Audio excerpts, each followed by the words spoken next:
Bismillahirrahmanirrahim. Assalamualaikum warahmatullahi wabarakatuh. Perkenalkan, nama saya Akila Panihaya dari kelas 28B. Baik, kali ini saya akan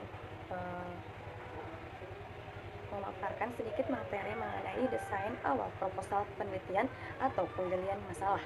Dalam melaksanakan sebuah penelitian, proses pertama yang harus ditempuh adalah mencari permasalahan, sebab kualitas penelitian sangat bergantung pada kualitas masalahnya. Tanpa ada masalah, maka tidak akan ada penelitian atau no problem, no pressure. Karena masalah penelitian merupakan ruh atau nyawa dari setiap upaya penelitian. Tujuan dari penelitian sebenarnya adalah untuk memecahkan masalah. Dengan kata lain, menemukan penyebab, dampak, atau lebih baik lagi jika dapat menemukan solusi atas masalah tersebut. Pada topik kali ini, kita akan membahas teknik untuk menggali masalah sebagai desain awal dari sebuah proposal penelitian. Yang pertama yaitu penggalian masalah. Secara sederhana, masalah adalah kesenjangan atau gap antara apa yang seharusnya terjadi atau desain dengan fakta yang terjadi atau desain. Singkatnya, masalah adalah adanya perbedaan antara harapan dengan kenyataan.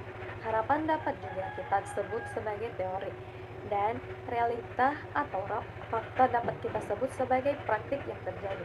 Kesenjangan antara teori dan praktik juga adalah masalah. Contohnya, teori bahwa metode diskusi atau collaborative learning dapat membuat peserta didik lebih memahami materi yang disajikan.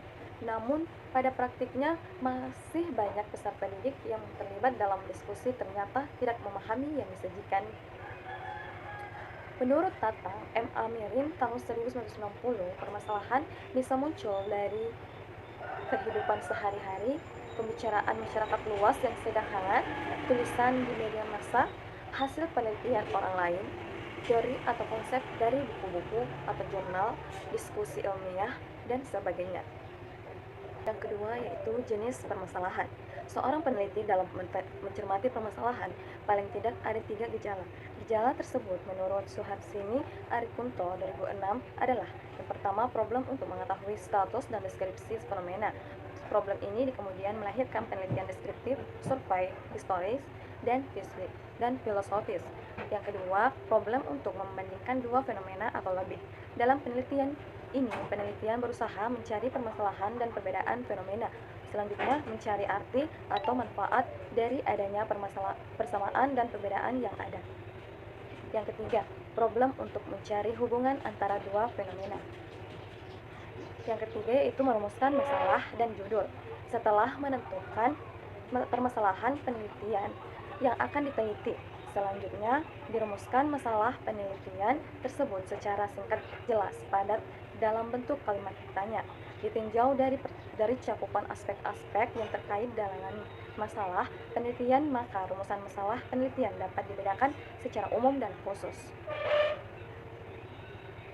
Yang keempat, menguraikan permasalahan. Hal yang cukup sulit mengawali dalam penulisan proposal adalah menulis latar belakang masalah.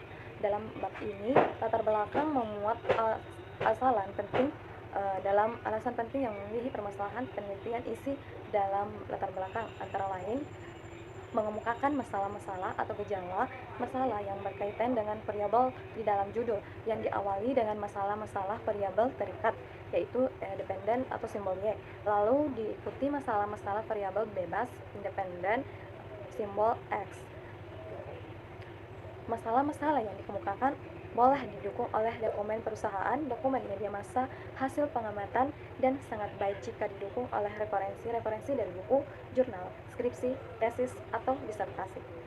Itulah tadi paparan saya, lebih dan kurangnya mohon dimaafkan. Wabillahi taufiq wa hidayah. Wassalamualaikum warahmatullahi wabarakatuh.